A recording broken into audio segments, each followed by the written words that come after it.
You've been lied to. Low-ticket communities are not the best way to scale up your coaching business. If you think $97 a month is gonna get you to 80K, 100K a month, it's just not feasible. And trust me, we did it at the highest level. We had over 500 members paying $97 a month. If you do the math, that's $80,000 a month in recurring revenue, and we decided just to cut it. And I would never recommend it for founders trying to get to 100K a month, and I'm gonna explain why.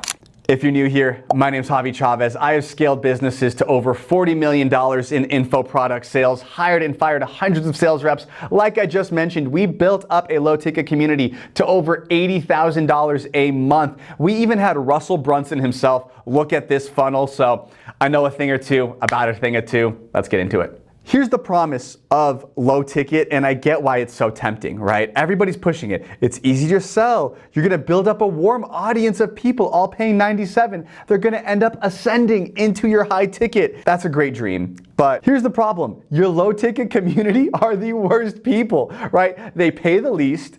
They are the most vocal, they're the least committed, and the worst part is they charge the most chargebacks. And when you're a new account, and your chargeback threshold is super low, every single chargeback matters, and it's a big problem with these $97 a month people. To be super real, nobody ever has said, man, that $97 a month community changed my life. So the problem is, even the value that the prospect is getting from that $97 a month community doesn't even get them to where they want to be.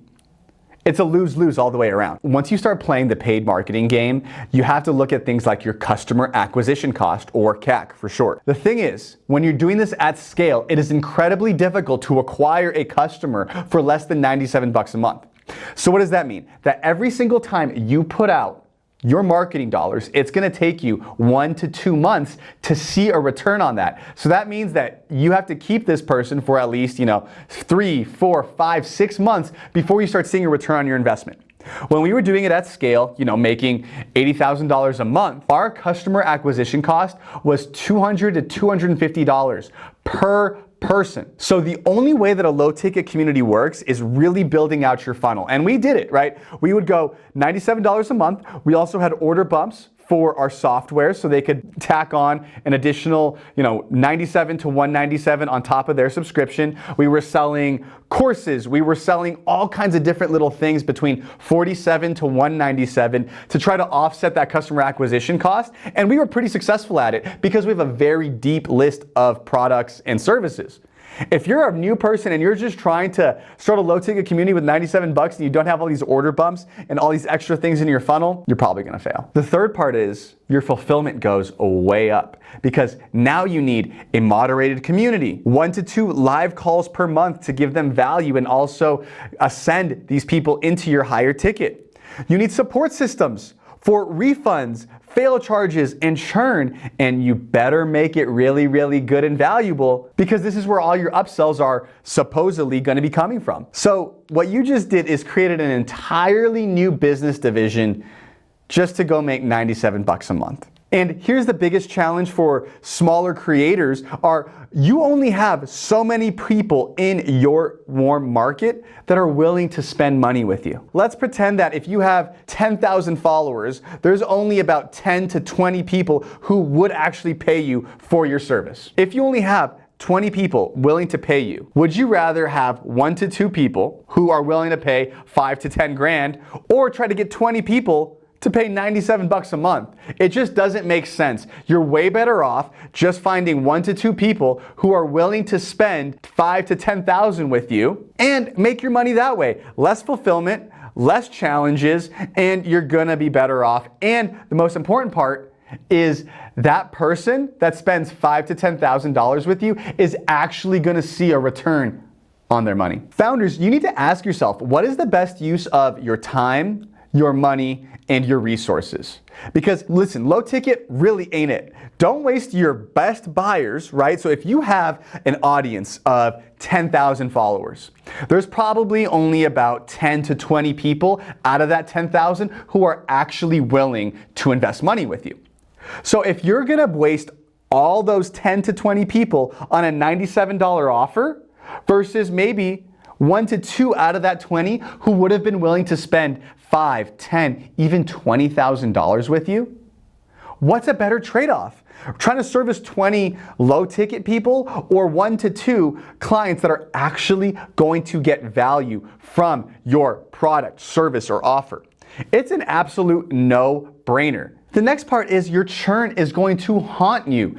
At a $97 a month price point, we were fully built out. We had calls, courses. We were as built out as you could possibly get, and our churn was still at 20% because clients would forget about the billing, get mad, blow up our support line, and then it lowered the overall quality of our high-ticket ecosystem that we spent so much time building. Low-ticket customers are just a headache. They don't leave quietly, they leave loudly. So this is really the comparison that changed everything. You really need to ask yourself, what's easier? Going to get 500 people at $97 a month or closing 8 people at $10,000 a month? The end result is exactly the same in terms of your income, but the work is so much easier. Going out and generating 8 clients is so much simpler, and the best part is they're gonna get value from the actual service instead of that $97 a month. I'm not here to be all doom and gloom. There are times where low ticket communities can work, right? If you have a really big brand already, sure, do a low ticket, but I wouldn't run paid traffic to it.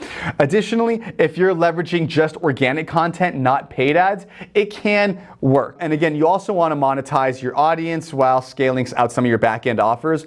But listen, if you're under 100K a month and you can only afford to do one funnel and you're running paid traffic, you should not do it. Low ticket is a trap disguised as a business model. I've talked a lot about what not to do. Let's talk about what I would recommend you do if you're stuck between 30 to 100K a month. Number one, dial in your high ticket offer. I would really think about running paid traffic to a webinar. I have a separate video on that on my page already if you want to check out how to do it. I would have my team closing high ticket on the back end, create a world-class onboarding experience. Our team generates an extra 100K a month just from our existing students and our existing ecosystem because we're providing them with systems, software, and tools. So think about what products or services work within your ecosystem, the things that your existing client base is already using, and how can I tack that on? If you do that, you will see so much extra revenue coming from your existing client base. And this model sets the stage for everything else that you do. If you're stuck trying to decide between low ticket, high ticket, building out your offer, hiring a sales team on the back end, listen, book a call with me. I have helped so many entrepreneurs that are in your shoes. I know I can help you too. I'll see you soon.